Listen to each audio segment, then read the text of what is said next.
Coco TV।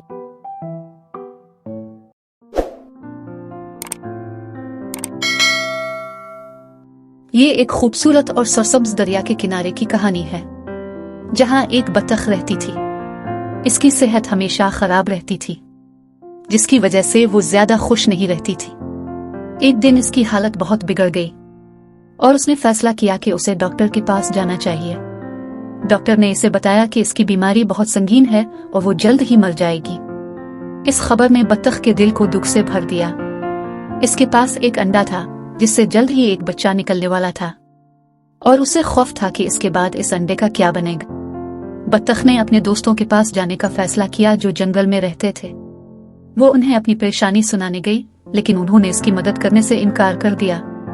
हर एक ने अपनी अपनी मसरूफियात का बहाना बनाया और कहा कि वो उसकी मदद नहीं कर सकते। बतख ने इनसे इल्तिजा की, खुदा के लिए मेरे बच्चे को अपने पास रख लो जब तक वो बड़ा नहीं हो जाता। मगर किसी ने उसकी बात न मानी। मायूस होकर बतख ने सोचा कि वो अपने भाई मुर्गे के पास जाएगी, शायद वो इसकी मदद कर सके। बतख मुर्गे के पास गई और अपनी दास्तान सुनाई। मेरे भैया, आप मेरे भाई जैसे हो, प्लीज आप ही मेरे बच्चे को अपने पास रख लेना। मुर्गा बोला, मैं तुम्हारे बच्चे को रख लेता, लेकिन मेरी बेगम मुर्गी ये बात नहीं मानेगी, लिहाजा मुझे बहुत अफसोस से कहना पड़ रहा है कि मैं ये काम नहीं कर सकता, मुझे माफ कर देना। बतख उधर से भी मायूस होकर अपने घर वापस आ गई। वो सोचने लगी कि अब क्या किया जाए। अचानक इसके जहन में एक तरकीब आई। इसने फैसला किया कि वो अपना अंडा मुर्गी के अंडों में छुपा देगी। अगले दिन बतख ने मौका ढूंढकर अपना अंडा मुर्गे के अंडों में रख दिया और खुद जाकर एक दरख्त के किनारे बैठ गई।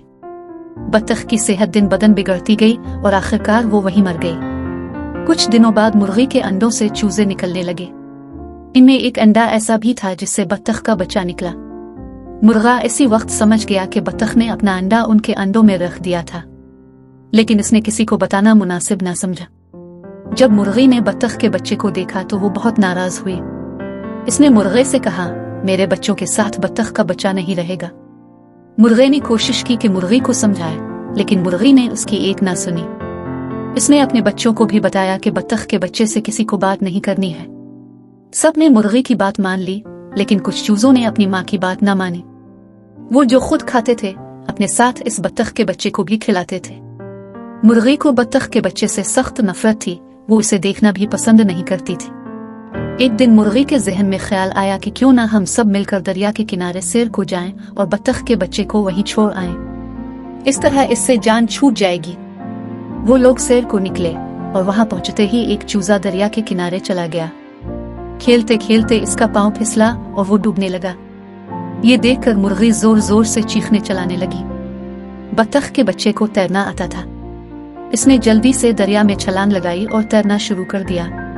बतख के बच्चे ने अपनी सारी ताकत इस्तेमाल करके चूजे को बचा लिया और इसे बाहर ले आया। मुर्गी ने जब ये देखा तो उसे अपने किए पर बहुत शर्मिंदगी हुई। मुर्गी को महसूस हुआ कि इस बच्चे में कुछ खास बात है। इसका दिल नर्म और मोहब्बत भरा था। वो हमेशा दूसरे चूजों के साथ मिलजुल कर रहता था और उनकी मदद करता था। जल्द ही मुर्गी ने देखना शुरू किया कि बतख का बच्चा दूसरों के दिलों में भी अपनी जगह बना रहा है। मुर्गे और मुर्गी ने देखा कि बतख का बच्चा बहुत होशियार है। उसने तैरना, शिकार करना और दूसरे कामों में बहुत महारत हासिल कर ली थी। वो हमेशा अपने भाइयों और बहनों की हिफाजत करता और उनकी देखभाल करता था। एक दिन जंगल में एक खतरनाक उकाब आ गया। वो बहुत भूखा था और उसने मुर्गी के बच्चों पर हमला करने की कोशिश की। जब बतख के बच्चे ने उकाब को देखा तो वो बहादुरी से आगे बढ़ा और उसका सामना किया। वो इसके सामने खड़ा हो गया और अपनी जान पर खेलकर उकाब को वहां से भगा दिया। ये देखकर मुर्गी और मुर्गा दोनों बहुत खुश हुए। मुर्गी का दिल अब नरम हो गया और वो बतख के बच्चे से प्यार करने लगी थी। बतख का बच्चा भी मुर्गी को अपनी माँ की तरह मानने लगा। दिन गुजरते गए और बतख का बच्चा अपनी नर्म और मेहनती तबीयत की वजह से सबका दिल जीतने लगा। मुर्गे और मुर्गी ने कहा कि वो हमेशा हमारे खानदान का हिस्सा रहेगा। बतख के बच्चे की कहानी जंगल भर में फैल गई। सब जानवर उसकी बहादुरी और मोहब्बत की मिसालें देने लगे। उसने साबित कर दिया कि सच्ची मोहब्बत और नेकी कभी रायगा नहीं जाती। मुर्गी और मुर्गा हमेशा बतख के बच्चे की तारीफ करते और अपने बाकी बच्चों को उसकी मिसाल देते। बतख का बच्चा बड़ा होकर एक अजीम बतख बन गया। इसने अपने भाइयों और बहनों के साथ मिलकर एक खुशहाल जिंदगी गुजारी। वो सब एक दूसरे का ख्याल रखते और मोहब्बत से रहते थे। इस कहानी ने हमें यह सबक सिखाया कि दूसरों के साथ भला करो तो तुम्हारे साथ भी भला होगा।